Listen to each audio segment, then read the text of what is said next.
शाम के 4 बजने वाले थे। अवंतिका इस वक्त अपने रूम में बैठी खिड़की से बाहर देख रही थी। उसके हाथ में एक किताब थी, लेकिन उसका ध्यान इस वक्त कहीं और था। उसके चेहरे पर भी चिंता की लकीरें खिंची हुई थी। ये गलती आखिर क्यों हमारे गांव में रह रही है? बाबा कितने ज्यादा परेशान थे, मतलब सच में उन्हें बहुत प्रॉब्लम हो रही है।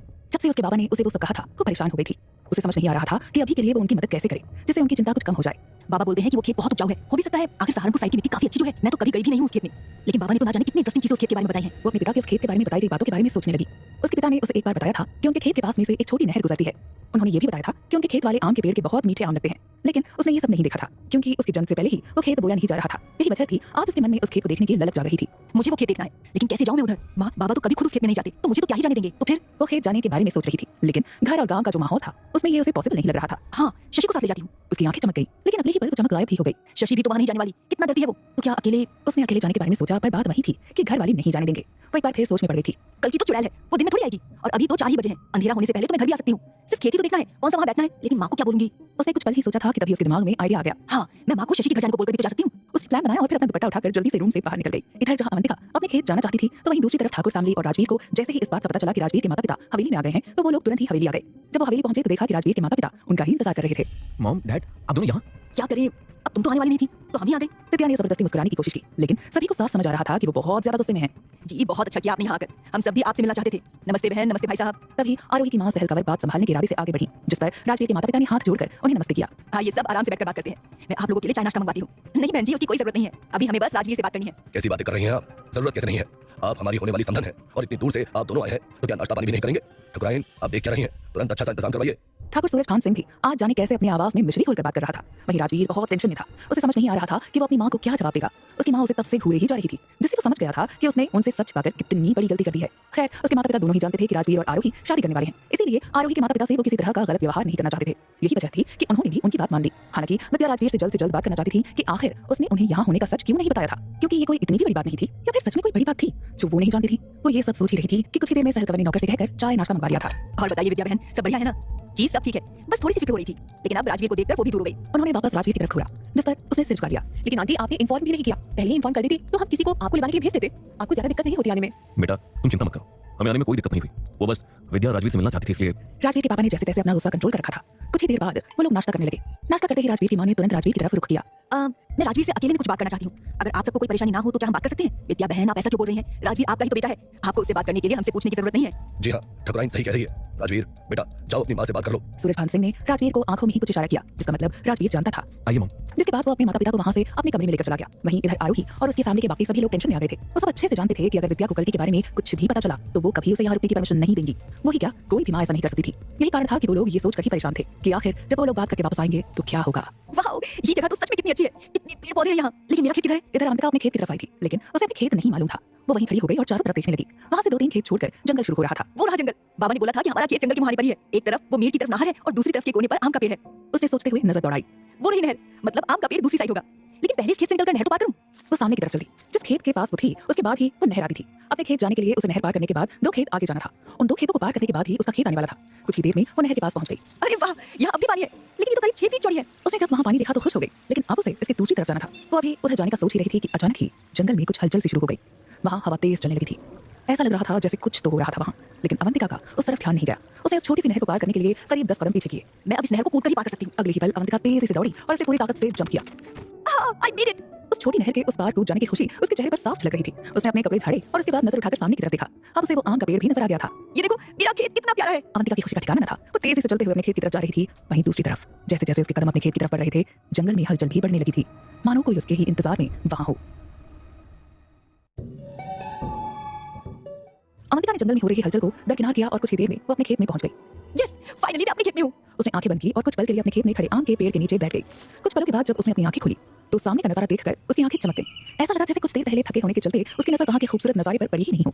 वाओ, इट्स रियली ब्यूटीफुल, कितना कमाल का व्यू है। और ये आम का पेड़। उसने जब उस बड़े से आम के पेड़ की तरफ देखा तो उसकी आंखें फटी की फटी रह गई। वो इतना घना और बड़ा था कि उसके नीचे 50 आदमी बैठकर आराम कर सकते थे। अभी आम का सीजन नहीं था, इस वजह से उस पर फल नहीं लगे हुए थे, लेकिन उसकी साइज देखकर उसको पता चल चुका था कि आम के सीजन में उस पर कितने फल लगते होंगे। बाबा ने बताया था इस पेड़ के आम बहुत मीठे होते थे, लेकिन अफसोस मैंने कभी नहीं खाए। और खेत ये भी तो ऐसे खाली पड़ा है जैसे हमारी बुआई का इंतजार कर रहा हो। उसने अपने खेत की तरफ देखा। उसके 5 बीघा खेत में काफी ज्यादा हरियाली छाई हुई थी। वो वहां पर बस यूं ही चुपचाप बैठी रही, लेकिन कुछ वक्त बीत जाने के बाद जब उसकी नजर आसमान की तरफ गई तो वो चौंक गई। शाम होने की वजह से सूरज पश्चिम की तरफ छिपने की तैयारी में था। ये देखकर अवंतिका परेशान हो गई। ओहो, मैं भी ना पागल हूँ, टाइम पर कुछ ध्यान ही नहीं दिया। शाम होने वाली है, मुझे तुरंत जाना चाहिए। वो तुरंत उठी और जल्दी-जल्दी कदम बढ़ाती हुई अपने घर की तरफ जाने लगी। हे भगवान जी, बस अंधेरा होने से पहले घर पहुंच जाऊं। अगर माँ-बाबा को पता चला कि मैं यहाँ इस खेत में आई थी, तब तो आज खैर नहीं। अवंतिका को इस बात का डर था कि कहीं उसके माता-पिता को उसकी इस हरकत के बारे में पता न चल जाए। इस कल्कि की वजह से सब परेशान है। बाबा की बात बिल्कुल सही थी। इस खेत की मिट्टी सहारनपुर गांव के खेतों की तरह ही काफी उपजाऊ है, लेकिन क्या फायदा? कल्कि की वजह से आज यहाँ अनाज के बजाय इतने सारे झाड़-झांकड़ उग गए हैं। उसके चेहरे पर हल्की सी उदासी आ गई थी। भले ही वो अपने बाबा को दिलासा देने की कोशिश करती थी, लेकिन अपने घर की हालत उससे भी छुपाई नहीं जा रही थी। खाली पड़े होने के कारण उसके खेत में जंगली पेड़ पौधे और झाड़ियां उगाई थी, जिनमें अपने दुपट्टे को फंसने से बचाने की कोशिश करते हुए वो तेजी से अपने गांव की तरफ बढ़ रही थी। अभी वो कुछ ही दूर जाकर नहर वाले रास्ते पर मुड़ी ही थी कि तभी उसे दूर मेड़ पर बैठी एक लड़की दिखाई दी, जिसने पानी में पाँव डाले हुए थे और अपने घुटनों पर ठुड्डी रखे वो पानी को देख रही थी। ये लड़की कौन है? अभी जब मैं आई थी तब तो नहीं थी यहाँ, और इस वक्त यहाँ अकेले क्यों बैठी है? क्या इसको कल्कि के बारे में मालूम नहीं? ऐसा कैसे हो सकता है? गांव की होगी तो पता ही होगा। अवंतिका उस लड़की को देखकर असमंजस में थी। लड़की ने कलरफुल राजस्थानी ड्रेस पहनी हुई थी। जैसे जैसे अवंतिका उसके पास आ रही थी, वो और क्लियर दिखाई देने लगी। उस लड़की का चेहरा ठीक से दिख नहीं रहा, लेकिन ऐसा लग रहा है जैसे वो कुछ उदासी है। क्या वजह होगी?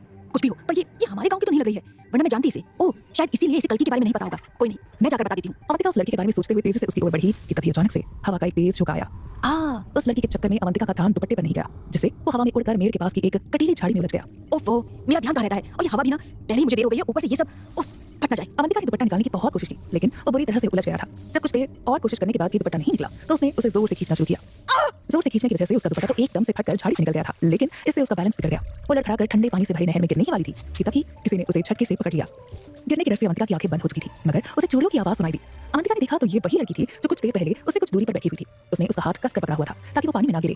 वाओ, सो गॉर्जियस, कितनी ब्यूटीफुल है ये। उसकी खूबसूरती को अवंतिका मुंह बाए देख रही थी। उसे अपनी आंखों पर यकीन नहीं हो रहा था कि भला कोई इतना खूबसूरत कैसे हो सकता है। गोरा रंग, बड़ी काली मछली जैसी आंखें, गुलाबी पतले होंठ और कमर तक लटकते काले घने बाल, ऊपर से येलो रेड कॉम्बिनेशन की राजस्थानी ट्रेडिशनल ड्रेस उसकी खूबसूरती को और बढ़ा रही थी। अवंतिका की नजरें अब भी उससे हटी नहीं थी। तभी उस लड़की ने अवंतिका को मेड़ पर खींच लिया। आप ठीक हो? जी, अब तक तो थी, पर आपको देखकर अवंतिका पागलों की तरह उसे घूरने लगी। ये देखकर उस लड़की को कुछ अजीब सा लगा। क्या मुझे देखकर? आप जैसी लड़कियां सच में होती है दुनिया में? एक मिनट, मुझे चेक करने दीजिए, कहीं मैं सपना तो नहीं देख रही। ये कहते हुए उसने अपने हाथ पर चुटकी काटी। आउच, मतलब सच में होती है? आप सिर के बल गिरी तो नहीं थी, फिर ये दिमाग पर ऐसे कैसे हो गया? आप सच में ठीक है? वो लड़की कंफ्यूजन के साथ अवंतिका को देख रही थी। तभी अवंतिका को जैसे होश आया तो वो अपने सिर पर चपत मारकर मुस्कुरा दी। हाँ, मैं ठीक हूँ, सॉरी, मतलब शुक्रिया, आपने मुझे गिरने से बचा लिया। वैसे मेरा नाम अवंतिका है, यही उदयवाड़ा में रहती हूँ। मैं आपके ही पास आ रही थी। अच्छा, क्यों? अरे आपको नहीं पता, इस जंगल में कल्कि रहती है, आई मीन चुड़ैल। यही बताने को आ रही थी कि इस वक्त यहाँ रहना सही नहीं है। ओह, माफ कीजिए, मुझे मालूम नहीं था। वैसे आपने अपना नाम नहीं बताया, कौन है आप?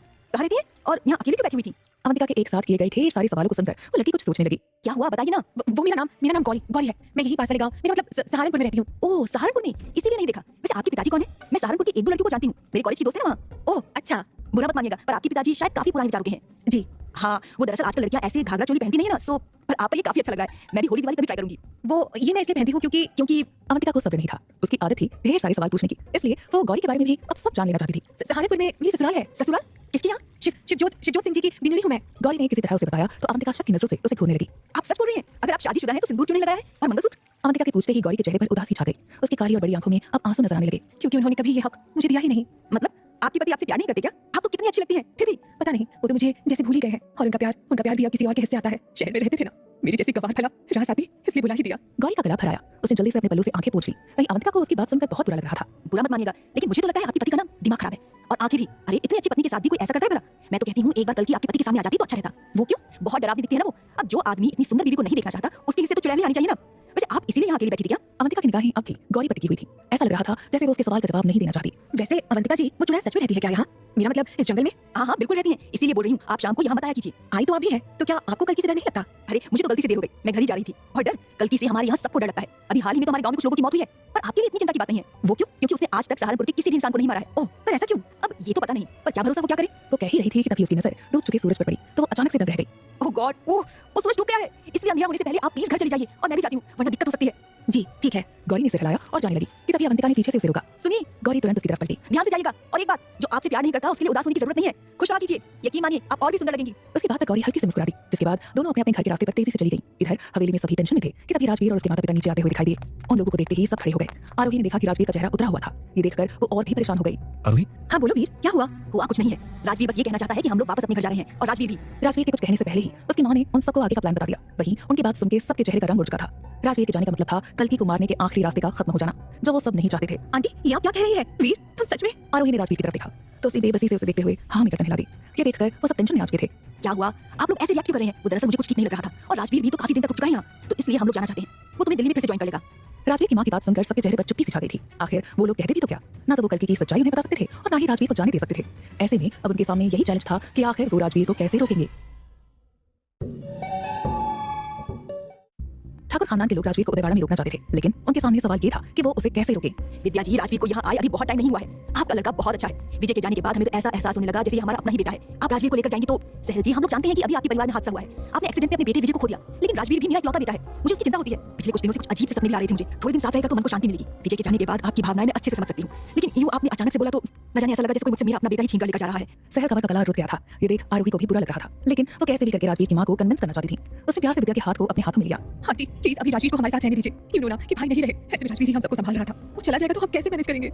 आरोही की आंखों में आंसू आ गए, जिस पर विद्या ने उसे गले लगा लिया। मैं जानती हूँ बेटा, और तुम फिक्र मत करो। ऐसे वक्त में राजवीर ही नहीं, हम दोनों भी तुम्हारे साथ हैं। लेकिन बेटा ये भी तो देखो कि राजवीर को भी ऐसे माहौल की आदत नहीं है, उसको भी प्रॉब्लम हो रही है। इसलिए मैं थोड़ा चेंज चाहती हूँ, जिससे वो लाइट फील करे, ताकि आप लोगों को जब भी उसकी जरूरत हो वो आपका साथ दे पाए। विद्या ठीक कह रही है। इतने दिनों तक ऐसे माहौल में रहना किसी की भी दिमागी हालत पर असर डालता है, जिसका प्रभाव उसके व्यवहार में भी दिखने लगता है। और राजवीर के साथ भी वही हो रहा है, और हम ये नहीं चाहते। तभी राजवीर के डैडी ने भी आगे आकर अपना पॉइंट उन्हें समझाने की कोशिश की। और मैं कहती हूँ कि आप लोगों को भी थोड़ी चेंज की जरूरत है। आप लोग भी बहुत दुखी होंगे, परेशान होंगे, और इस तरह के माहौल में रहना आपके लिए भी ठीक नहीं है। चाहे तो आप सभी हमारे साथ चल सकते हैं या कहीं और भी आउटिंग के लिए जा सकते हैं, ताकि आप लोग अच्छा महसूस करेंगे। विद्या ने सहानुभूति दिखाई, जिस पर सब एक दूसरे का मुंह देखने लगे। सच तो यही था कि वो सभी लोग इस वक्त बड़ी मेंटल ट्रॉमा से गुजर रहे थे। अगर वो लोग कुछ टाइम के लिए बाहर जाते तो सच में अच्छा फील करते, लेकिन क्या ये पॉसिबल था? जी विद्या जी, आप सही कह रही हैं।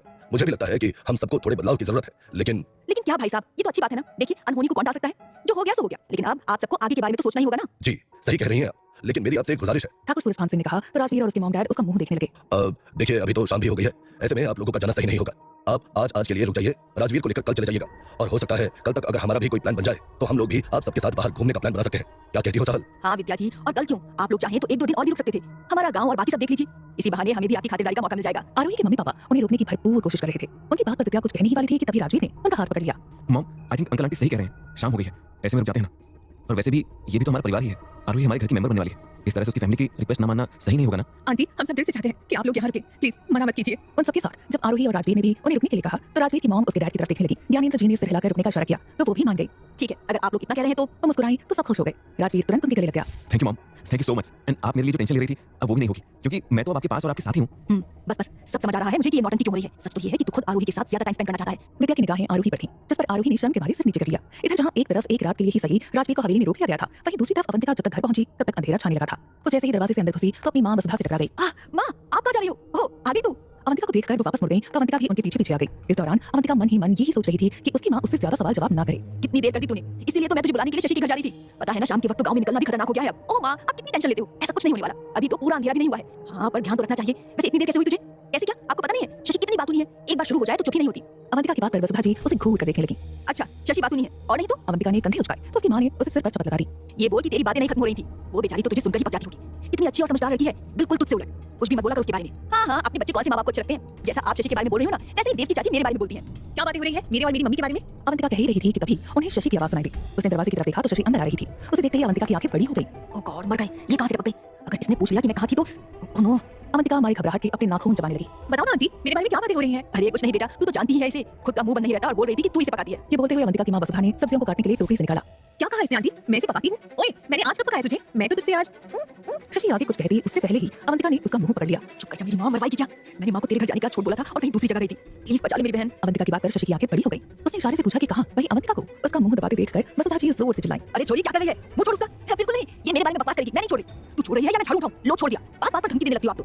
बाबा भी ना, पता नहीं ये हिटलर टाइप की मां कहां से लेकर आ गई। ये कोई सही बात है क्या? अवंतिका ने मुंह बनाया और इशारे से शशि को शांत रहने के लिए कह दिया। वैसे क्या हुआ शशि, कोई काम था तुम्हें? हाँ आंटी, वो मुझे इससे नोट्स को लेकर कुछ डिस्कस करना था, लेकिन ये महारानी तो अपनी बेसिक पैर की बातों को लेकर ही बैठ जाती है। इस चक्कर में मैं अपना काम भूल ही गई थी, इसलिए आई थी। ओह, तुझे थप्पड़ लगाना चाहिए इसको, जब भी ये काम की बातें छोड़कर फालतू की बातें करे तो। अब से यही करूंगी। शशि ने उसका हाथ पकड़ा और खींचते हुए उसे कमरे में लेकर चली गई। इधर वसुधा जी ने उन्हें देखकर सिर हिला दिया। दोनों ऐसे ही करती थी हमेशा, सीधे मुंह एक दूसरे से बात नहीं करती, लेकिन बिना बात किए रहती भी नहीं। इधर दूसरी तरफ ठाकुर सूरजभान सिंह घर से अखाड़े में जाने का बोलकर अघोरी बाबा के पास आया हुआ था। इस वक्त वो काफी ज्यादा परेशान लग रहा था। अब क्या हुआ ठाकुर, घर का क्या माहौल है? राजवीर के माँ बाप कैसे हैं? वही तो दिक्कत है बाबा, घर में कुछ भी ठीक नहीं है। क्यों, क्या हुआ ऐसा? होना क्या है, क्या आपको अंदाजा नहीं है? अरे बताओ तो सही। राजवीर के माँ बाप उसे अपने साथ ले जाना चाहते हैं। राजवीर भी उन्हें मना नहीं कर सकता, लेकिन आप तो जानते हैं ना कि राजवीर चला गया तो सब बर्बाद हो जाएगा। तो क्या, आज तो मैंने किसी तरह से उसे रोक लिया है, लेकिन मुझे नहीं लगता कि ज्यादा वक्त तक वो यहाँ रुक पाएगा। बस यही समस्या है। ठाकुर, अगर ऐसी छोटी छोटी समस्याओं के लिए परेशान रहोगे तो बड़ी समस्या से कैसे निपटोगे? बाबा, ये समस्या कोई छोटी मोटी समस्या नहीं है। अगर राजवीर के घर वालों को गलती के बारे में पता चला और उन्हें ये पता चला कि राजवीर इन सब में हमारी मदद कर रहा है, तो वो किसी हाल में उसे यहाँ नहीं रहने देंगे। हम उन्हें सच भी नहीं बता सकते, इसलिए कृपा करके आप भी कोई उपाय बताइए जिससे राजवीर को यहाँ ज्यादा वक्त के लिए रोका जा सके। उसने पूछा तो अघोरी कुछ सोचने लगा। इधर ठाकुर सूरजभान सिंह ये सोच रहा था कि आखिर क्या अघोरी बाबा उसे कोई उपाय बता सकेंगे जिससे राजवीर यहाँ रुक जाते और उसके मॉम डैड को कुछ पता भी न चले। रात का वक्त था। अवंतिका अपने रूम में लेटी हुई छत को ताक रही थी। उसे आज अपने खेत की सारी चीजें याद आ रही थी कि कैसे वो अपने खेत में गई। यही नहीं, वहाँ उसे गौरी से बात करके भी अच्छा लगा था। हमारे खेत और उस पूरे इलाके को देखकर लगता तो नहीं कि वहाँ कल्कि की छाया पड़ चुकी है। वो खेत तो अभी भी काफी उपजाऊ है। अगर हम अब दोबारा वहाँ खेती शुरू करें तो आसपास की मिट्टी और पेड़ पौधों को देखकर उसे यकीन हो गया था कि कल्कि की वजह से उस मिट्टी पर तो कोई फर्क नहीं पड़ा था। बस डर था तो जान का कि वहाँ किसी को अकेला देखकर कल्कि उसे नुकसान न पहुंचा दे। आखिर अब तक भी उसने ठाकुर सूरजभान और उससे जुड़े हुए लोगों के साथ ही बुरा किया है। लेकिन चिंटू, अवंतिका को अचानक से गिन्नी के बेटे चिंटू की याद आ गई, जिसे अघोरी की भेजी हुई चुड़ैल उठाकर ले गई थी। लेकिन इस बात की सच्चाई किसी को नहीं मालूम थी। तब ठाकुरों के मेहमान, वो क्या नाम है उनका, हाँ राजवीर, उन्होंने उसे बचाया था। मतलब फिर वो किसी को भी मार सकती है। अवंतिका ने करवट बदल ली। दरअसल अपने एग्जाम्स की वजह से वो और शशि दोनों ही पिछले 2 महीनों से शहर में ही थी और अभी 5 दिन पहले ही वापस आई थी। इसलिए उसे गांव में ये सब कुछ होने की जानकारी अपने घर वालों से ही मिली थी। उन दोनों सहेलियों ने अब तक राजवीर को देखा भी नहीं था। खैर, फिलहाल उसके दिमाग में राजवीर के बजाय अपने पापा की परेशानी चल रही थी। लेकिन कल के दिन में तो किसी को नहीं मारती है ना। आज तक उसने जितने भी लोगों की जान ली है वो अंधेरे में ही ली है, और खेत का काम तो दिन में होता है, तो हम चाहे तो कर सकते हैं। उसने फिर से सोचा, और बात वही है, बाबा को राजी कौन करेगा। मुझे लेकर तो वो कितना प्रोटेक्टिव है। अगर उन्हें पता चला भी कि मैं उस खेत गई थी, वो भी अकेले, तो नहीं, फिलहाल मुझे इस बारे में कुछ नहीं कहना चाहिए। अवंतिका ने सोचते हुए आंखें बंद की और सोने की कोशिश करने लगी। अगले दिन की सुबह बहुत ही खुशनुमा थी। राजवीर, उसके मॉम डैड, आरोही और उसकी पूरी फैमिली, सभी लोग हवेली की छत पर बैठे हुए थे। छत के ऊपर कोने में छतरीनुमा कमरे बने हुए थे जो चारों तरफ से खुले थे, मगर उनके ऊपर छत थी। ऐसे ही एक बड़े से कमरे में आज सबके ब्रेकफास्ट की अरेंजमेंट की गई थी। जालियों वाली दीवारों से सुबह की सुनहरी किरणें उन पर छन छन कर गिर रही थी। सभी लोग चाय पीते हुए आपस में बात कर रहे थे। सहल जी, आपकी हवेली तो सच में काफी आलीशान है। वैसे तो पूरी हवेली में ही बहुत अच्छा लगता है, लेकिन यहाँ छत की तो बात ही अलग है। देखिए तो पत्थरों को काट काट कर कैसे डिजाइन किया गया है। जी धन्यवाद विद्या जी। और हमारी ही नहीं, अब से तो ये हवेली आपकी भी है। आखिर हम रिश्तेदार जो हैं। अरे क्या कह रही हैं आप। वैसे भाई साहब, ये आप ही ने बनवाई है ना, ये पहले की है? जी नहीं, हम इतना एडवांस कहाँ सोच पाते हैं। दरअसल ये हवेली 70 साल पहले मेरे दादाजी ने बनवाई थी। काफी वक्त लग गया होगा इसमें। जी वो तो है। वो लोग ऐसे ही आपस में इधर उधर की बातें कर रहे थे। घर के बड़े जहाँ आपस में व्यस्त थे, वहीं आरोही, राजवीर और रूपा एक साथ बैठे हुए थे। इस हल्के फुल्के माहौल का ही असर था कि आज रूपा भी काफी ठीक लग रही थी। ठाकुर साहब, वो लोग बातें कर ही रहे थे कि तभी उनका एक नौकर घनश्याम वहां जल्दी से आया। हाँ घनश्याम, बोलो क्या हुआ। ठाकुर साहब, नीचे अघोरी बाबा आए हुए हैं, वो आप सबसे मिलना चाहते हैं। अघोरी बाबा, ठीक है, एक काम करो, तुम उन्हें यहीं ले आओ। कुछ जरूरी बात ही होगी शायद, इसीलिए वो आए हैं यहाँ। ठाकुर ने घनश्याम को नीचे भेज दिया। वहीं अघोरी बाबा के बारे में सुनकर विद्या और ज्ञानेंद्र जी को कुछ समझ नहीं आया। अघोरी बाबा, ये कौन है सूरजभान जी? अरे ये एक सिद्ध बाबा है जो हमारे ही गांव के जंगल में मौजूद पहाड़ की एक गुफा में तपस्या करते थे। फिलहाल हमारे गांव के काल भैरव मंदिर में रहते हैं। हमारे परिवार के ग्रह दशा और ऐसी चीजों के बारे में हम उन्हीं से राय लेते हैं। राजवीर तो मिल भी चुका है उनसे। ओह अच्छा। उन्होंने सिर हिला दिया, जिसके बाद ठाकुर अघोरी बाबा के बैठने की व्यवस्था करने लगे। कुछ ही देर में अघोरी घनश्याम के साथ वहां आ पहुंचा था। प्रणाम बाबा जी, आइए बैठिए। हाँ, अघोरी ने बैठते हुए अपनी पैनी नजर विद्या और ज्ञानेंद्र पर डाली, फिर राजवीर की तरफ देखा। कैसे हो राजवीर? मैं ठीक हूँ बाबा। अभी आप कैसा महसूस कर रहे हैं? कैसे है? इन्हें कुछ हुआ था क्या? हाँ मॉम, वो एक्चुअली बाबा को कुछ दिन पहले एक सांप ने काट लिया था। ओह, हाँ, पर अब चिंता की कोई बात नहीं है। वैसे बाबा कोई विशेष बात थी क्या जो आप बिना सूचना के यहाँ पधारे? सहल कंवर सच में परेशान हो गई थी, क्योंकि उन्हें लग रहा था कि कहीं अघोरी कल्कि से जुड़ी कोई बात न करने आया हो। हाँ ठकुराई, एक विशेष बात ही थी। क्या बात है बाबा? आरोही के चाचा ने पूछा तो अघोरी ठाकुर सूरजभान की तरफ देखने लगा, जिस पर उसने हल्के से इशारा किया। ठाकुर, तुम्हें याद है ना, तुमने कुछ समय पहले मुझसे राजवीर और आरोही के रिश्ते के बारे में बात की थी। बस उसी सिलसिले में मैं आया था। उस समय विजय की मौत हो गई थी, फिर मुझे सांप ने काट लिया, इसलिए बता नहीं पाया। अब जब सब ठीक है तो सोचा बता दूं आकर। हमारे रिश्ते के बारे में क्या बात है, बताइए। हाँ राजवीर, वो बात ये है कि कुछ ग्रह ऐसे हैं जिनकी तुम पर कुदृष्टि है। अभी आगे आने वाला समय तुम्हारे लिए कुछ कठिन रहने वाला है। ये क्या कह रहे हैं आप? राजवीर के ग्रहों में दोष है? जी हाँ। वैसे आप कौन? ये मेरी माँ है बाबा। ओह, फिर तो आपको भी ये बात जाननी चाहिए। कौन सी बात? देखिए, बहुत बार ऐसा होता है कि सब सही लग रहा होता है लेकिन होता नहीं है। ये सितारों की भाषा है जो आम लोगों की समझ से बाहर है। मैंने उन्हीं सितारों का अध्ययन करके ही कहा है कि आगामी समय राजवीर के लिए मुश्किलों से भरा हुआ रहने वाला है। अघोरी की बात सुनते ही विद्या काफी परेशान हो गई। किस तरह की मुश्किलें? वो समस्याएं कोई भी हो सकती हैं, जैसे स्वास्थ्य से जुड़ी कुछ गंभीर समस्याएं, कोई अनहोनी, कुछ भी। ये तो सही नहीं है बाबा। आगे ही हमारे परिवार में इतना कुछ हो चुका है, अब राजवीर पर भी समस्याएं आने वाली हैं। आखिर ऊपर वाला हमसे चाहता क्या है? लेकिन सहल जी, जरूरी तो नहीं है ना कि अघोरी बाबा जो कह रहे हैं वो सच ही हो। विद्या ने अपनी चिंता छिपाते हुए अघोरी की बात को छुड़ाने की कोशिश की। नहीं विद्या जी, अघोरी बाबा की बातें झूठी नहीं होती हैं। आप गांव में किसी से भी पूछेंगे तो आपको इनकी शक्तियों के बारे में पता चल जाएगा। हाँ जी, अघोरी बाबा सच ही कहते हैं। बाबा, अगर ऐसा कुछ है तो आप प्लीज इसका उपाय भी बता दीजिए। आरोही ने पूछा तो सब अघोरी का मुंह ताकने लगे। विद्या भी अब चिंतित लग रही थी कि आखिर अघोरी बाबा क्या उपाय बताने वाले हैं। अभी कुछ ही समय पहले जो लोग हंसते मुस्कुराते हुए आपस में बात कर रहे थे, वही अब अघोरी बाबा की बात सुनकर सब टेंशन में आ चुके थे। आखिरकार राजवीर को तो हर कोई पसंद करता था, ऐसे में उसके साथ में कुछ भी बुरा होते कोई नहीं देखना चाहता था। यही वजह थी कि अब सब अघोरी से राजवीर की समस्याओं का उपाय जानना चाहते थे। बताइए बाबा, क्या उपाय है? विवाह। विवाह? क्या मतलब? मतलब ये कि राजवीर का विवाह इस समस्या का समाधान है। क्या कह रहे हैं आप? लोग ग्रहों की शांति के लिए पूजा पाठ करने की बात करते हैं और आप शादी की बात कर रहे हैं। देखिए, आप गलत मत समझिए। आपने भी शायद सुना होगा कि कुछ लोगों की समय या उनकी किस्मत साथ नहीं देती है, लेकिन जैसे ही उनका विवाह होता है तो चीजें सामान्य हो जाती हैं। उसी तरह कई बार सब अच्छा होता है, व्यक्ति अपने जीवन में बहुत आगे बढ़ रहा होता है, लेकिन जैसे ही उसका विवाह होता है तो जैसे उसके जीवन को ग्रहण लग जाता है। बाबा आप साफ साफ बताइए कि क्या कहना चाहते हैं? मैं ये कह रहा हूँ कि किसी भी व्यक्ति के जीवन पर उसके जीवन साथी का बहुत प्रभाव पड़ता है, क्योंकि ऐसा माना जाता है कि विवाह के बाद पति पत्नी के भाग्य का जुड़ाव हो जाता है। ऐसे में यदि अच्छी ग्रह दशा वाली लड़की से विवाह करवाया जाए तो निश्चित ही आगे का जीवन सरल हो जाता है। तो फिर आपके कहने का मतलब है कि राजवीर को शादी करनी होगी? जी, शादी हो जाए तो बहुत अच्छी बात है। क्या अच्छी बात है? ये सब काम क्या जल्दीबाजी में होते हैं? हमने तो अभी तक शादी का कुछ प्लान ही नहीं किया है। विद्या अचानक से परेशान हो गई थी, वहीं आरोही कुछ और सोचकर परेशान थी। इस दौरान वो राजवीर को एकटक देख रही थी। बाबा वो छोड़िए, आप पहले ये बताइए कि राजवीर की शादी मुझसे ही होगी ना? आई मीन, मैं उससे शादी करने के लायक हूँ या नहीं?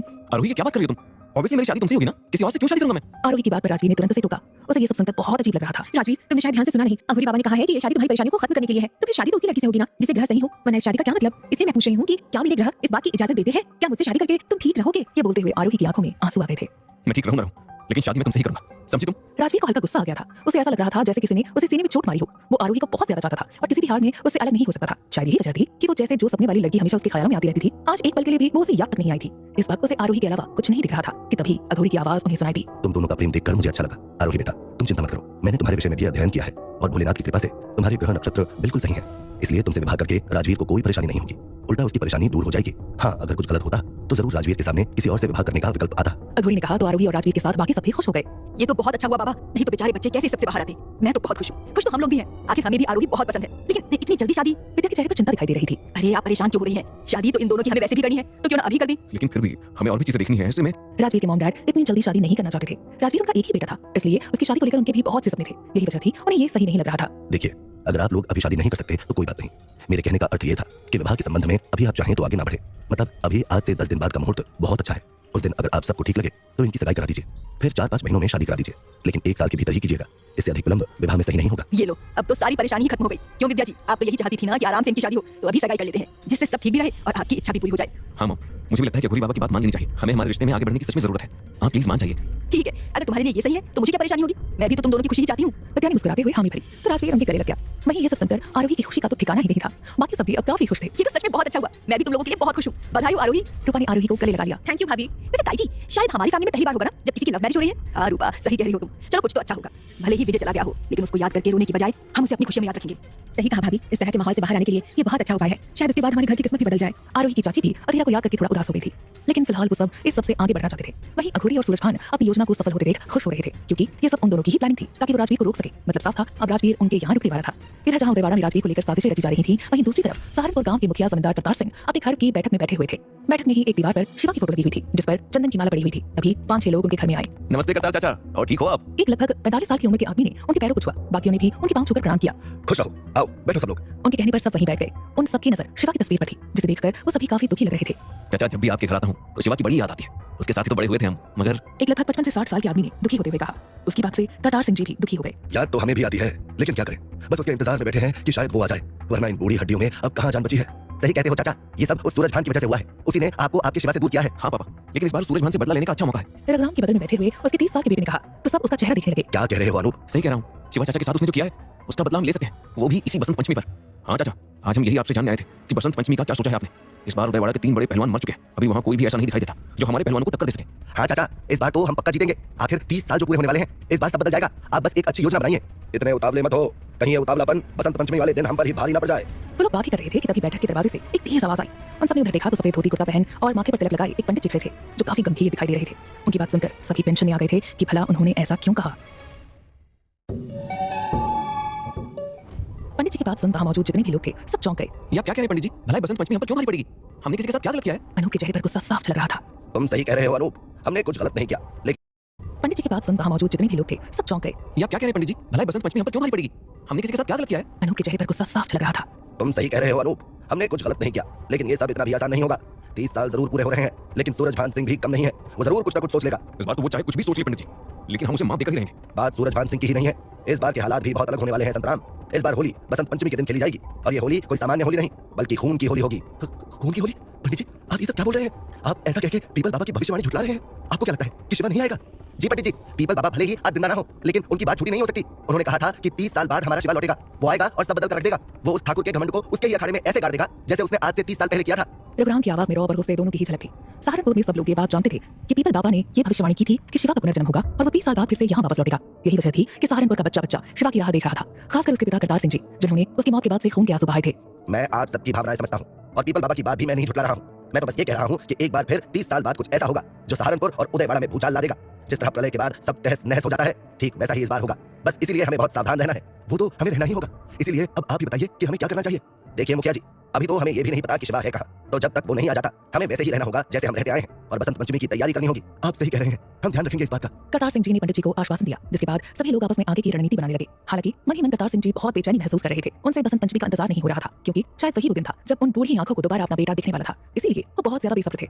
इधर जहां पंडित जी की बात सुनकर सभी टेंशन में आ चुके थे, वहीं दूसरी तरफ अवंतिका और शशि अवंतिका के कमरे में बैठी हुई थी। शशि लगातार अवंतिका को घूरे जा रही थी। वहीं अवंतिका कुछ परेशान सी दिख रही थी।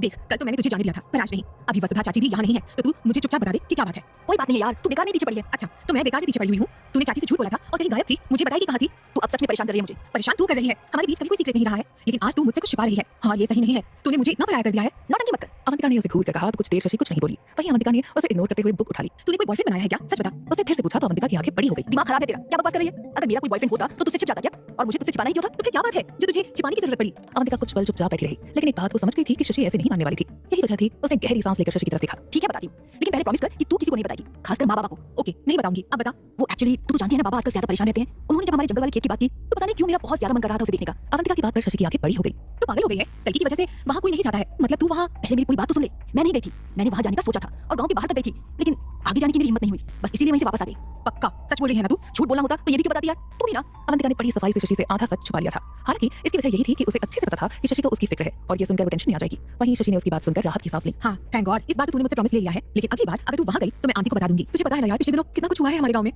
वो तो है, मैं वैसे भी जंगल की तरफ नहीं जाने वाली, आखिर कौन उस कल्कि का सामना करे। लेकिन हाँ यार, वो लड़का कितना हिम्मती होगा ना, मतलब कल्कि के इलाके में चला गया। कौन? वो आरोही का बॉयफ्रेंड। हाँ, माँ बोल रही थी कि ठाकुर भी आरोही की उसके साथ शादी करवाने के लिए मान गया है। वही तो समझ नहीं आ रहा, ऐसा कैसे हो गया? तू ही बता, तुझे सूरज भान सिंह ऐसा लगता है जो अपनी बेटी की लव मैरिज करवा दे? शशि ने पूछा तो अवंतिका ने नाम ही से हिला दिया। सही कह रही है, पर क्या मालूम अच्छा लड़का होगा इसलिए मान गया होगा। मानना ही चाहिए यार, सच में आरोही की किस्मत बड़ी अच्छी है। एक तो ठाकुरों के घर पैदा हुई, कभी किसी चीज की कमी नहीं रही, और ऊपर से शादी भी ऐसे लड़के से हो रही है जो इतना डेयरिंग है। काश मुझे भी कोई ऐसा ही डेयरिंग बॉयफ्रेंड मिल जाता। ओहो, खुद तो इतनी फट्टू है और सबने डेयरिंग बॉयफ्रेंड की। पढ़ाई पर ध्यान दे, वरना कोई फटीचर भी नहीं मिलेगा तुझे। बड़ी आई बॉयफ्रेंड वाली। क्या कहा? फटीचर भी नहीं मिलेगा? तुझसे मेरी खुशी बर्दाश्त नहीं होती है ना? बिल्कुल नहीं। अवंतिका हंसी, जिस पर शशि उसे पीटने लगी। रात होने लगी थी, चारों ओर काफी अंधेरा भी हो गया था। अघोरी बाबा अब काफी ठीक था, इसलिए ठाकुर की बात पर उसने कल्कि के बारे में जानकारी निकालने की सोची। यही वजह थी कि उसने छोटे से हवन कुंड के सामने सारी तैयारी करके अपने सबसे अच्छे शिष्य कुसुमनाथ को बुलाया। जी गुरुदेव, बताइए मुझे क्या करना है। देखो कुसुम, तुम तो जानते ही हो कि दारा की मौत के बाद से आसपास में एक तरह की शांति सी छा गई है। तब से कल्कि ने कोई भी कदम नहीं उठाया है जिससे हमें उसके बारे में कुछ पता चले। जी वही मैं सोच रहा था, बस इसीलिए मैं खुद कल्कि के बारे में पता लगाना चाहता हूँ और इसमें मुझे तुम्हारी सहायता चाहिए। आज्ञा दीजिए गुरुदेव। कुसुम, मैंने सब तैयार कर लिया है। इस विधि के द्वारा तुम्हें अपने शरीर को छोड़कर जंगल में जाना होगा और वहां पता करना होगा कि कल्कि क्या कर रही है। वो सच में शांत है या फिर अगला वार करने के लिए अपनी शक्तियां संग्रहित कर रही हैं। शरीर छोड़कर सूक्ष्म शरीर के रूप में? हाँ, लेकिन गुरुदेव आपने कभी इस विद्या का उपयोग किसी पर नहीं किया है सिवाय अपने। फिर सही कह रहे हो, पर यह मजबूरी है मेरी। मैं भले ही अब स्वस्थ हूँ, लेकिन मेरी ऊर्जा अभी भी इतनी नहीं बढ़ी है कि मैं इस विधि का प्रयोग अपने ऊपर कर सकूं। इसलिए मैंने तुम्हें चुना है। जी ठीक है गुरुदेव, मैं तैयार हूँ। आप बताइए मुझे क्या करना है। तुम्हें इस कुंड के समीप लेटना है और अपने मन को एकाग्र करना है। फिर मैं स्वयं अपनी शक्तियों से तुम्हारे सूक्ष्म शरीर यानी तुम्हारी आत्मा को बाहर निकाल दूंगा, जिसके बाद तुम्हें कल्कि के इलाके में जाना है। लेकिन एक बात ध्यान रहे। वो क्या गुरुदेव? तुम्हारे पास बस 5.25 मिनट का ही समय होगा। तुम्हें इतने ही समय में अपना कार्य करके अपने शरीर में प्रवेश करना होगा। जी गुरुदेव। और हाँ, अगर किसी भी कारण से ऐसा नहीं हो पाया, यानी अगर तुम 5.25 मिनट से पहले वापस नहीं आए, तो तुम्हारी मृत्यु भी हो सकती है। हो सकता है कल्कि कुछ ऐसा करे जिससे तुम डर जाओ, लेकिन तब भी तुम्हें खुद पर काबू रखना होगा। तुम्हें ध्यान रखना होगा कि किसी भी कारण से तुम्हें बिल्कुल भी देर ना हो, अन्यथा। अघोरी ने जब ये बताया तो कुसुमनाथ टेंशन में आ गया। उसे अब थोड़ा डर लगने लगा था। वो यही सोच रहा था कि क्या वो सच में 5.25 मिनट के भीतर अपने शरीर में वापस लौट पाएगा। कुसुमनाथ यही सोच रहा था, तभी अघोरी बाबा ने उसे हाथ से इशारा किया, जिसके बाद वो हवन कुंड के पास आकर लेट गया। अघोरी बाबा ने उसके सिर पर हाथ रखा और कुछ मंत्र बोले। अब अपने श्वास पर ध्यान लगाओ कुसुम। कुसुमनाथ ने अपनी आंखें बंद की और ध्यान लगाना शुरू किया।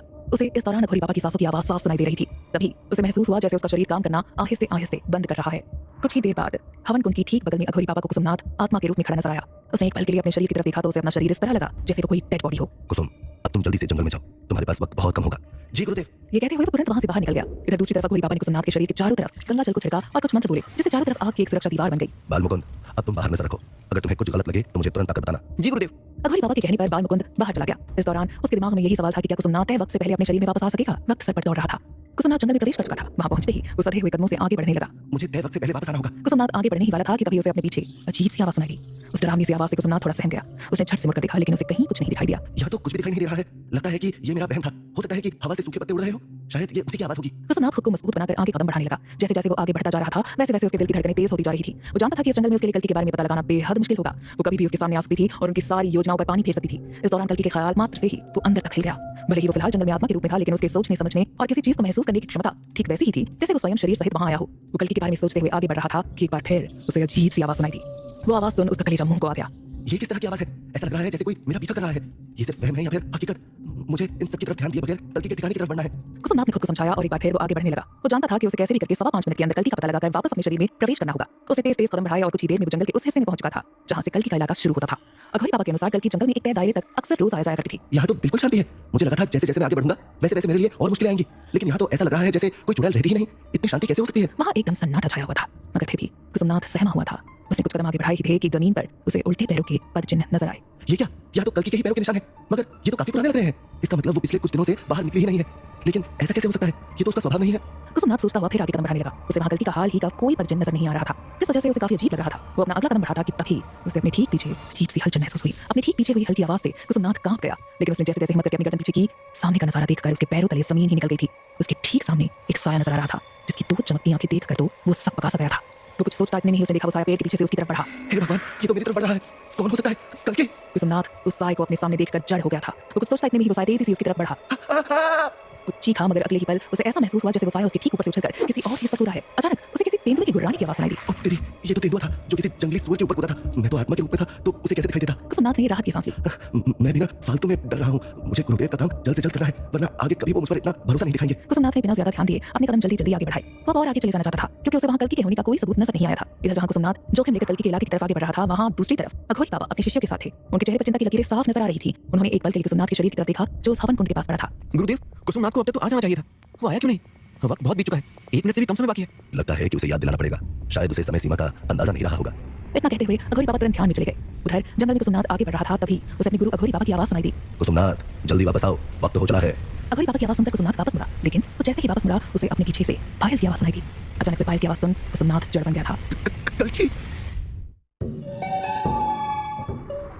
अघोरी बाबा और उसके शिष्य ये सोच ही रहे थे कि क्या कुसुमनाथ तय समय पर वापस आ जाएगा। तभी अचानक से कुसुमनाथ के बदन में झटका सा महसूस हुआ, मानो उसके बदन में उसकी आत्मा ने प्रवेश किया हो। उसे यूं हिलता हुआ देखकर सबके चेहरे पर राहत नजर आई। कुछ ही देर में कुसुमनाथ खड़ा हो गया। इस दौरान उसकी सांसें फूली हुई थी। क्या हुआ? तुम ठीक हो? वो मुझे पायल की आवाज सुनाई दी। क्या तुम थे कहाँ? मैं कल्कि के इलाके में था, लेकिन मैंने तुम्हें मना किया था ना कि आगे नहीं जाना है। गुरुदेव, वो मैं कल्कि के पद चिन्ह देख रहा था, कोई नया संकेत नहीं मिला तो मैं आगे बढ़ता रहा। कुछ और देखा गुरुदेव, ऐसा लगा कि वो कुछ दिनों से बाहर निकली ही नहीं है, तो कुछ नया नहीं दिख पाया। ऐसा कैसे हो सकता है कि वो अपने क्षेत्र से बाहर ही ना निकले? ये तो नामुमकिन है। वो तो पता नहीं गुरुदेव, लेकिन इतना जान गया हूँ कि वो अभी शांत है। लेकिन कैसे? कल्कि और शांति असंभव। गुरुदेव, तूफान से पहले अक्सर खामोशी होती है। मुझे लगता है कि वो किसी बड़ी योजना में व्यस्त है, कोई बहुत बड़ी साजिश करने वाली है। शायद इसी वजह से वो इतनी शांत है। अच्छा। कुसुमनाथ ने कुछ कहा तो अघोरी बाबा सोचने पर मजबूर हो गया कि आखिर कल्कि इतनी शांत कैसे है। अभी हमारे उद्देश्य की पूर्ति हो गई है, तुम लोग अब सोने चले जाओ। मैं भी आराम करता हूँ, कल्कि के बारे में फिर कभी सोचेंगे। जी गुरुदेव। अघोरी बाबा के कहने पर फिर सब सोने चले गए। आज की सुबह भी कल की तरह ही काफी खुशनुमा थी। हालांकि इस खुशनुमा सुबह में राजवीर की मां विद्या खुश नहीं लग रही थी। वो चुप सी बैठी कहीं खोई हुई सी थी। तभी ज्ञानेंद्र की नजर उन पर पड़ी तो उन्हें अच्छा नहीं लगा। वो तुरंत उनके पास आकर बैठ गए। विद्या, क्या हुआ? क्या सोच रही हो? देखिए, आप मुझे गलत मत समझिएगा, लेकिन पता नहीं क्यों मुझे अभी कुछ ठीक नहीं लग रहा है। ओहो विद्या, मुझे लगता है अब तुम ज्यादा सोच रही हो। सच में, मतलब क्या हुआ है ऐसा जो तुम ये सब बोल रही हो? सब कुछ ठीक ही तो है। पता नहीं, लेकिन यहाँ जो कुछ भी हो रहा है वो आपको अजीब नहीं लग रहा? विद्या ने अपनी परेशान नजरें उनके चेहरे पर टिका दी। और क्या अजीब लगना चाहिए मुझे? अरे यही, आप खुद सोचिए। अभी हम परसों वापस जाना चाहते थे और कल ही वो अघोरी बाबा आ गए और फिर अचानक ही इस तरह से 10 दिन बाद ही आरोही और राजवीर की एंगेजमेंट फिक्स हो गई। ये सब अजीब नहीं है तो और क्या है? विद्या, सच सच बताओ, क्या तुम आरोही और राजवीर के रिश्ते से खुश नहीं हो? क्या तुम नहीं चाहती कि उन दोनों की शादी हो? ज्ञानेंद्र जी अब गंभीर हो गए थे। अरे नहीं, कैसी बात कर रहे हैं आप? मैं भला उन दोनों की शादी के अगेंस्ट क्यों जाऊंगी? सिर्फ राजवीर के लिए ही नहीं, बल्कि मैं खुद चाहती हूँ कि आरोही हमारी बहू बने। सच? हाँ, आप ही देखिए, हम लोगों की फैमिली भी काफी अच्छी है, लेकिन ये ठाकुर लोग हैं। हम लोग को पैसों के मामले में इनसे फिर भी कमी है। महल जैसी तो इनकी हवेली है। अब अगर इतने बड़े घर में हमारा रिश्ता जुड़ेगा तो अच्छा ही होगा ना। वो तो है। और बात पैसों की नहीं है, मुझे पर्सनली आरोही बहुत पसंद है। इतनी प्यारी लड़की है, हमारी कितनी रिस्पेक्ट करती है और राजवीर को भी तो कितना चाहती है। उसकी फैमिली वाले भी हमसे कितनी अच्छे से बात करते हैं और राजवीर को भी तो कितना मानते हैं। इसलिए उनकी शादी से मुझे तो अच्छा ही लगेगा ना। अगर ऐसा है तो फिर प्रॉब्लम कहाँ है? प्रॉब्लम यहाँ है कि चीजें उतनी नॉर्मल, उतनी स्मूथ है नहीं जितनी होनी चाहिए। आप सोचिए, अभी तक तो राजवीर पर कोई ग्रह दोष नहीं था और अब इतनी प्रॉब्लम्स आ गई। साथ ही क्या आपको नहीं लगता कि राजवीर कुछ ज्यादा ही सीरियस रहने लगा है? तुमने भी तो बात की थी ना उससे, तब उसने तुम्हें कुछ बताया नहीं? आखिर तुमसे उसने झूठ क्यों बोला? क्या बताया उसने? उसने यही बोला है कि वो और आरोही तो दिल्ली के लिए निकलने ही वाले थे, लेकिन अचानक से ही एक्सीडेंट में विजय की मौत हो गई, जिससे उसे रुकना पड़ा और हम उसकी स्टडीज के लिए परेशान ना हो, इसलिए उसने हमसे झूठ बोल दिया कि वो दिल्ली आ गया है। तो ये तो सही किया ना उसने। उसकी जगह मैं होता तो शायद मैं भी वही करता। हाँ, पर ये दोष वोष। अरे कुछ नहीं होगा, तुम टेंशन ना लो, सब ठीक होगा। उन्होंने विद्या को गले से लगा लिया और उनका सिर सहलाने लगे। बावजूद उसके विद्या के मन में शांति नहीं थी। शाम के करीब 5 बज रहे थे। आज का मौसम इतना सुहावना था कि कब सुबह से शाम हो गई किसी को पता ही नहीं चला। हालांकि दिन ढलने में अभी भी वक्त था। आरोही और राजवीर इस वक्त हवेली के पीछे की तरफ स्थित गार्डन में कुर्सियों पर बैठे हुए थे। इस दौरान आरोही की निगाहें राजवीर को ही देख रही थी। क्या तुम हमारी एंगेजमेंट की बात से खुश हो? ऑफ कोर्स, खुश तो होंगे ही। आखिर मैं भी तो तुमसे जल्द से जल्द शादी करना चाहता हूँ। राजवीर ने मुस्कुराते हुए चाय का सिप लिया। वैसे तुम्हारा गार्डन भी हवेली की तरह ही काफी शानदार है। राजवीर ने गार्डन की तरफ देखा। उनकी हवेली का गार्डन हालांकि काफी ओल्ड स्टाइल में डिजाइन किया गया था, लेकिन काफी खूबसूरत था। वहाँ बीच में एक फाउंटेन भी था और कई सारी बेले और फूलों के पौधे के अलावा फलदार वृक्ष भी थे। राजवीर जहाँ ये सब देख रहा था, वहीं आरोही की नजरें राजवीर के चेहरे पर टिकी हुई थी। उसकी आंखों में राजवीर के लिए ढेर सारा प्यार नजर आ रहा था। तभी राजवीर का ध्यान भी आरोही की तरफ गया। क्या हुआ? ऐसे क्या देख रही हो? तो आप क्या देख नहीं सकती तुम्हें? नहीं, देखना क्या, तुम चाहो तो और भी बहुत कुछ कर सकती हो। राजवीर ने शरारत से आंख मारी तो आरोही झिप गई। बकवास मत करो। वैसे आज आपके चेहरे का नूर तो देखते ही बन रहा है मोहतरमा। क्या बात है? कुछ नहीं, बस आज के दिन बाद हम साथ में इस तरह से वक्त बिता रहे हैं, वरना तो दो पल सुकून से बैठना भी नसीब नहीं हो रहा था। आरोही अचानक से सीरियस हो गई थी तो राजवीर ने उसके हाथ को थाम लिया। सब ठीक होगा आरू, अब कोई प्रॉब्लम नहीं होगी। वैसे भी तुम्हारी प्रॉब्लम और कम हो गई है अब। कौन सी? वो सुबह कुसुम नाथ जी आए थे तो पता चला है कि फिलहाल कल्कि अभी शांत है। शायद उस दिन का उस पर काफी असर पड़ा है और वह उसे उबर नहीं पाई है। ऐसे में अघोरी बाबा ने कहा है कि कल्कि का अभी तो कुछ करने का इरादा नहीं लग रहा है। ओह, ये तो चलो अच्छा हुआ कम से कम। हाँ, वैसे राजवीर, क्या आज हम साथ में कहीं घूमने चले? इस बहाने साथ में थोड़ा क्वालिटी टाइम भी स्पेंड कर लेंगे। आरोही ने जैसे ही कहा राजवीर सोचने लगा। क्या हुआ, तुम मेरे साथ जाना नहीं चाहते? नहीं, ऐसी बात नहीं है, लेकिन हम जाएंगे कहाँ? तुम हाँ तो करो, फिर राजवीर की निगाहें जैसे ही आरोही पर पड़ी उसने आंख मार दी। फिर तुम्हें सरप्राइज मिलेगा। सरप्राइज? कैसा सरप्राइज? तुम हाँ तो करो पहले, फिर बताऊंगी ना। एंड आई नो तुम्हें वो सरप्राइज बहुत अच्छा लगेगा। आरोही ने प्यार से उसे तकते हुए कहा तो राजवीर भी ये सोचने पर मजबूर हो गया कि भला आरोही अब उसे कौन सा सरप्राइज देगी। राजवीर ये सोचने लगा कि आखिर आरोही उसे कौन सा सरप्राइज दे सकती है। क्या हुआ, तुम चुप क्यों हो गए? बाहर चलना नहीं? हाँ चलेंगे, लेकिन बताओ कहाँ चलना है? यहाँ तो वैसे भी घूमने की जगह कम होगी ना। ऐसी कोई बात नहीं है, तुम्हें नहीं पता आसपास के दूसरे गांव में हमारी बहुत जमीन है और वो ज्यादा दूर भी नहीं है, 4-5 किलोमीटर होंगे बस। तो हाँ, मैं तो भूल गया, तुम लोग तो ठाकुर लोग हो भाई, जमीनें तो होंगी ही। वो तो है, तो चलो वहीं चलते हैं बाइक राइड पर। हाँ, लेकिन मेरा सरप्राइज? तो उसी से रिलेटेड सरप्राइज मिलेगा ना तुझे। किससे रिलेटेड? बाइक से रिलेटेड। आई मीन तुम्हें बाइक का काफी शौक भी है ना। हमारी क्लासिक बाइक तुम्हारा इंतजार कर रही है मिस्टर वीर। Classic bikes? मैंने तो कहीं नहीं देखी। देखोगे कैसे, इस खराब माहौल में टाइम ही नहीं मिला अब तक, पर अब हम अपनी लाइफ पर अपनी खुशियों पर भी ध्यान देंगे। हाँ, तो फिर मिलाओ मुझे तुम्हारे घर की क्लासिक बाइक से। श्योर मिस्टर राजवीर, चलिए आइए। आरोही के चेहरे पर खुशी अब साफ देखने को मिल रही थी, जिसके बाद वो राजवीर को हवेली के बगल में ही मैंने अपने गैराज में लेकर गई। नौकर ने गैराज का डोर खोला तो वो गैराज के अंदर आ गए। ये है हमारा गैराज एंड ये है हमारी क्लासिक बाइक्स। आरोही ने हाथ से इशारा करने के साथ जैसे ही लाइट ऑन की तो सामने का नजारा देखकर राजवीर की आंखें खुली की खुली रह गई। यार, यहाँ तो कितनी बाइक्स हैं, रियली अमेजिंग। उसके सामने करीब 15 से 20 पुरानी बाइक्स खड़ी थी। सभी मॉडल 25 साल से पुरानी थी। हालांकि उनके ऊपर जरा भी धूल नहीं थी, जिससे पता चल रहा था कि उनकी देखरेख का कितना ध्यान रखा गया था। राजवीर आगे बढ़ा और बाइक के पास आ गया। वाह, यामाहा RX 100। यू नो आरू, 90s के लोगों के बीच ये बाइक कितनी पॉपुलर थी, मतलब अलग ही क्रेज था इसके लिए। सही कह रहे हो तुम। एंड यू नो ये बाइक मेरे दादाजी ने पापा को लाकर दी थी। अरे वाह, तुम्हारे पापा तो बड़े खिलाड़ी हैं यार। तो फिर तुम्हारे पापा मम्मी को बिठाकर खूब घुमाते होंगे ना? नहीं यार, पापा इतने रोमांटिक कहाँ है। अच्छा, तुम पहले मुझे बात बताओ। अचानक राजवीर ने कहा तो आरोही उसकी शक्ल देखने लगी। वो मैं ये पूछ रहा था कि तुम्हारे पापा ये RX 100 मुझे दहेज में देंगे क्या? हट, बकवास मत करो। तुम्हें लगता है पापा जिन्हें इतने अच्छे से रखते हैं तो बाइक्स तुम्हें दे देंगे? फिर तो बेकार है, मैं तो बोलूंगा मुझे यही दहेज चाहिए। अच्छा छोड़ो, तुम ये देखो। आरोही राजवीर को दूसरी बाइक की तरफ लेकर गई। यहाँ एक और कलेक्शन है, मैं वो तुम्हें दिखाती हूँ। उनमें से सारी बाइक्स मेरे पर्सनल राइडर के टाइप की ही हैं। ओहो, राजवीर ने उसकी तरफ देखा, जिसके बाद वो अंदर की तरफ बने एक दरवाजे की तरफ बढ़ी। इस तरह भी है क्या कुछ? तुम आओ तो सही। ओह गॉड, तुम लोग ना कितने अमीर हो कसम से। कुछ भी बकवास ना करो, आओ ना। आरोही ने जब दरवाजा खोला तो दूसरी तरफ के हॉल में खड़ी 14-15 बाइक्स देखकर तो राजवीर का मुंह खुला का खुला रह गया। उसे अपनी आंखों पर यकीन ही नहीं हो रहा था। Oh my God, it's awesome यार। ये रॉयल एनफील्ड कलेक्शन, चलो देख लो कौन सी चलानी है तुम्हें। आरोही की बात सुन राजवीर के चेहरे पर मुस्कुराहट फैल गई। बाइक्स को करीब से देखने के लिए वो लोग हॉल के अंदर गए। इधर जहां आरोही राजवीर को अपने घर की बाइक्स का कलेक्शन दिखा रही थी तो वहीं दूसरी तरफ अवंतिका अपने रूम में बैठी पढ़ रही थी कि तभी उसकी दोस्त शशि वहां आ गई। तू यहाँ क्या काम है अब? बहुत जरूरी काम है बहन। बताएगी भी? तू मेरे साथ हवेली की तरफ चलेगी। हवेली पर क्यों? अचानक से हवेली जाने की बात सुन अवंतिका को कुछ समझ नहीं आया। वो एक्चुअली कल जब से मैंने राजवीर के बारे में तुझसे बात की थी ना, तब से वो मेरे ख्यालों से जा ही नहीं रहा। मैं तो रात में ढंग से सो भी नहीं पाई यार। अच्छा तो क्या उसके बारे में सुनकर ही मेरा दिल उसे देखने के लिए मचल रहा है। सुना है वो बहुत हैंडसम भी है। हाँ होगा, पर तू क्या करेगी उसे देखकर? उसे देखकर मेरे दिल को ठंडक मिल जाएगी यार। एक बार ट्राई मार के ही देख लेती हूँ। हाँ तो शर्म नहीं आती पराई मर्द के लिए ऐसा सोचते हुए? अवंतिका ने नौटंकी करते हुए आंखें फैलाई तो शशि ने मुंह बना लिया। शर्म किस बात के लिए? अबे शादी होने वाली है उसकी, वो भी आरोही से। भूल गई? तो शादी होने वाली है तो क्या और कोई देख ही नहीं सकता, लाइन भी नहीं मार सकता। मैं कौन सा उससे शादी कर रही हूँ? हाँ अगर वो भी मुझे पसंद कर ले तो शायद कर भी लूँ। उसकी बात कर अवंतिका जोर से हंस पड़ी। सही है कर लेना ट्राई, फिर जब सेटिंग हो जाएगी तो वो बुलाएगा तुझे। आओ कभी हवेली पे। देख तू मजाक मत बना। आई एम डैम सीरियस यार। तेरा दिमाग खराब है। ये राजवीर को देखने का फितूर निकाल अपने दिमाग से, वरना तू खुद तो पिटेगी ही, मुझे भी पिटवाएगी। क्यों? हम तो सिर्फ उसे देखेंगे ही ना। अच्छा और राजवीर तो जैसे हवेली के दरवाजे पर पहरा देता होगा ना, या फिर तू उसके इंतजार में दिन भर पहरा देने वाली है? क्योंकि हवेली के अंदर हमारे जाने का तो कोई चांस ही नहीं है। देख हम बस बाहर से ही उसे देख लेंगे। शशि अब बहुत हो चुका, मजाक बंद कर दिया। यार मैं मजाक नहीं कर रही, आई मीन पहले कर रही थी, बट सच में यार मैं एक बार उस लड़के को देखना चाहती हूँ। तू समझ ना, बहुत मन है मेरा। शशि ने ये कहा तो अवंतिका ने अपना सिर पकड़ लिया। देख अगर हम वहां गए तो सही नहीं रहेगा। यू नो हम लोअर कास्ट से हैं, वो लोग दिखाई भले ना, पर अब भी ये सब बहुत मानते हैं। हवेली तो दूर, अगर हवेली की चार दीवारी के पास भी हम उन्हें बेवजह खड़े दिखते तो शामत है। अरे ऐसा कुछ नहीं होगा, तू बेकार में डर रही है। मैं बेकार में नहीं डर रही, तू बेकार की बातें कर रही है। प्लीज चलना, हम दूर से एक झलक उसे देखकर वापस आ जाएंगे। पास जाएंगे ही नहीं, प्लीज हम मान जाओ प्लीज। ठीक है पर अपनी बात ध्यान रखियो कि बस उसे देखेगी, हम लोग अंदर नहीं जाएंगे। ओके। शशि ने जल्दी से सिर हिलाया। अवंतिका ने उसकी सिर के सामने हाथ करती थी, लेकिन ये बात वो भी नहीं जानती थी कि ये सही होगा या नहीं। उनके लोअर कास्ट होने के चलते ऐसे हवेली में जाना उन लोगों को अलाउ नहीं था, तो कहीं इससे उन्हें कोई प्रॉब्लम तो नहीं होने वाली थी। इधर राजवीर और आरोही उस अंदर वाले हॉल में बाइक्स देख रहे थे, जहां रॉयल एनफील्ड की अलग-अलग मॉडल की बाइक्स थी। यार तुम्हारे पापा को सच में मानना पड़ेगा, मतलब कमाल, ये बुलेट्स हैं। तुम्हें कौन सी चाहिए आज के लिए वो बताओ। आरोही ने पूछा तो राजवीर वहां खड़ी बाइक्स देखने लगा। तभी उसकी नजर कोने में खड़ी एक बाइक पर गई। Royal Enfield taurus? कौन सी वो? हाँ यार, और आज की राइड के लिए तो मुझे यही चाहिए। राजवीर तुम पागल हो, यू नो ना वो डीजल बुलेट है। आई नो, ये तो मुझे हमेशा से चलानी थी यार, बस इंटरनेट पे देखा था, लेकिन कभी हाथ तक लगाने का मौका नहीं मिला। लेकिन राजवीर ये अच्छी नहीं रहेगी शायद, पापा ने कभी इसे टाइम से चलाया ही नहीं। तुम वो सब छोड़ो, बस उसकी की मंगवाओ। राजवीर ने बच्चों की तरह रिक्वेस्ट की।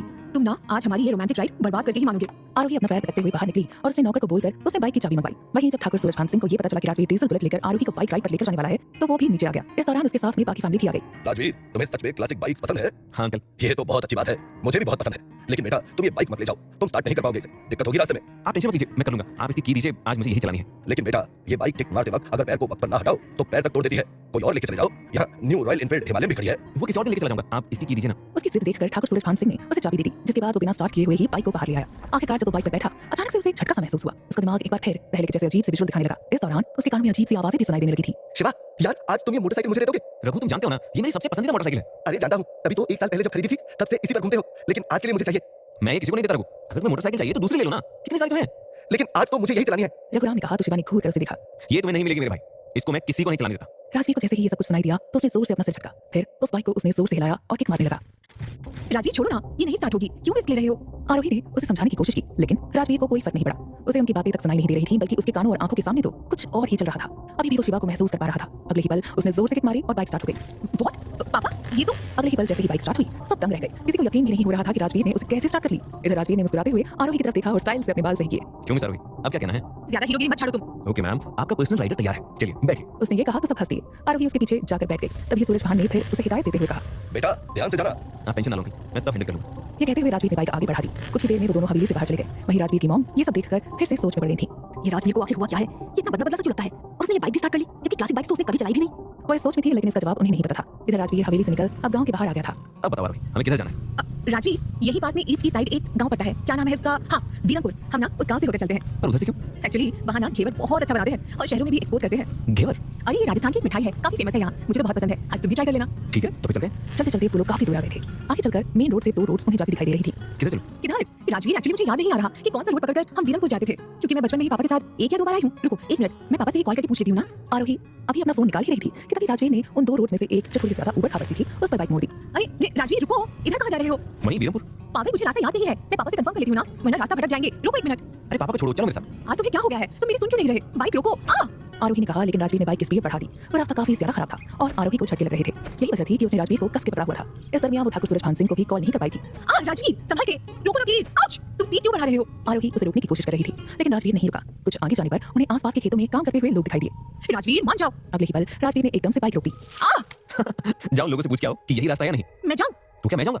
भूलो मत, मैं यहाँ का होने वाला दामाद हूँ। चुप करो तुम। उसने जोर से राजवीर के कंधे पर मुक्का मारा और नीचे उतर गई। सुनिए, हेलो, अरे सुनो। आरोही ने उन लोगों को आवाज दी, लेकिन वो लोग खेतों में काफी दूर काम कर रहे थे, इसलिए उन्हें आरोही की बात नहीं सुनाई दे रही थी। इधर राजवीर आराम से बाइक को स्टैंड पर लगाकर आगे टंकी पर लेट गया और फिर आरोही से मजे लेते हुए बोला, वो यहाँ से नहीं सुनेंगे, उधर जाओ जरा पास में। मैं नहीं जाऊंगी, तुम जाओ। ना जाओगी तो तुम ही, और नहीं जाना है तो ठीक है, आ जाओ। लेकिन फिर मैं तुम्हें कहाँ ले जाकर पटकूंगा ये मुझे नहीं पता। मैं तुम्हारा सिर फोड़ दूंगी। सोच लो, वरना आज तो मैं पक्का तुम्हें गिराऊंगा। राजवीर आज हमेशा के मुकाबले कुछ ज्यादा ही शरारती कर रहा था, जो आरोही को गुस्सा दिला रही थी। लेकिन उससे ज्यादा कुछ बोले वो खेत की तरफ जाने लगी। हील्स की वजह से उसे चलने में भी दिक्कत हो रही थी। ध्यान से जाना बेबी, मुझे लंगड़ी वाइफ नहीं चाहिए। उसकी आवाज सुनकर आरोही गुस्से से पीछे पलटी। यू चीप, छोड़ूंगी नहीं तुम्हें। आरोही परेशान होकर उन लोगों की तरफ बढ़ी। वहीं दूसरी तरफ अवंतिका और शशि छिपते हुए हवेली के पास आ गई थी, लेकिन कुछ देर तक खड़े रहने के बाद भी उन्हें कोई दिखाई नहीं दिया। यार यहाँ से तो कोई ही नहीं दिखेगा। हाँ तो कैसा दिखेगा? तू खुद सोचना, राजवीर यहाँ बाहर ही थोड़ी ना बैठा होगा। और वैसे क्या तुम उसकी शक्ल जानती भी हो? जो ये पहचान लोगी कि वही राजवीर है? अबे शक्ल की तुम छोड़ो, मैंने सुना है वो काफी टॉल एंड फेयर है, हैंडसम भी है और बॉडी भी काफी मस्कुलर है। कैसे पता चला तुम्हें? वो तुम छोड़ो, गांव की आंटियां बोल रही थी। आंटियां बोल रही थी मतलब आंटियों को भी वो पसंद है। अरे इस गांव में राजवीर का ऐसा क्रेज है जैसा 70s में धर्मेंद्र का हुआ करता था। हाँ ठीक है, लेकिन वो तुम्हारा हीरो दिख तो नहीं रहा ना? अरे पर अंदर का तो कुछ दिख ही नहीं रहा है, क्या पता बैठा ही हो तो देख, अब इससे आगे जाने के बारे में सोचना भी मत, समझी? यार अब यहाँ तक आ गए हैं तो आगे भी देख लेते हैं। तू ना देख, हमारा काम बन गया, आज हमारी किस्मत अच्छी है। उसने 4 दीवारी में लगे बड़े से गेट की तरफ इशारा किया। इस वक्त वो दोनों एक पेड़ की आड़ में खड़ी थी। क्या बोल रही है? गेट से जाएंगे? अरे जाएंगे नहीं यार, देख गेट खुला हुआ है और आसपास कोई भी नहीं दिख रहा, तो हम गेट को थोड़ा और खोल के देखते हैं। अगर कोई नहीं हुआ तो वापस चलेंगे। बिल्कुल नहीं, तुझे जाना है तो जा, मैं नहीं जा रही। चल ना प्लीज, कुछ नहीं होगा, देख कोई नहीं है। अवंतिका के मना करने के बाद भी शशि उसके हाथ को खींच कर ले गई। उन्होंने सावधानी से इधर उधर देखा। जब कोई नहीं दिखा तो उन्होंने गेट को हल्का सा कर दिया और झांक कर देखा। कोई नहीं है, थोड़ा अंदर जाएं। नहीं, अब बस बहुत हुआ तेरा, चल वापस प्लीज, बस 2 कदम। बोला ना नहीं। अवंतिका ने उसे जोर से पकड़कर जैसे ही वापस खींचा, शशि का पैर लोहे के दरवाजे से जा टकराया। अचानक से लोहे के गेट के बजने की आवाज सुनकर कोई अंदर से दौड़कर बाहर की तरफ आया। कौन है वहाँ? ये सुनते ही दोनों की आंखें बड़ी हो गई। उन्हें समझ नहीं आ रहा था कि आखिर जब वो पकड़ी जाएंगी तो वो उसे क्या कहेंगी।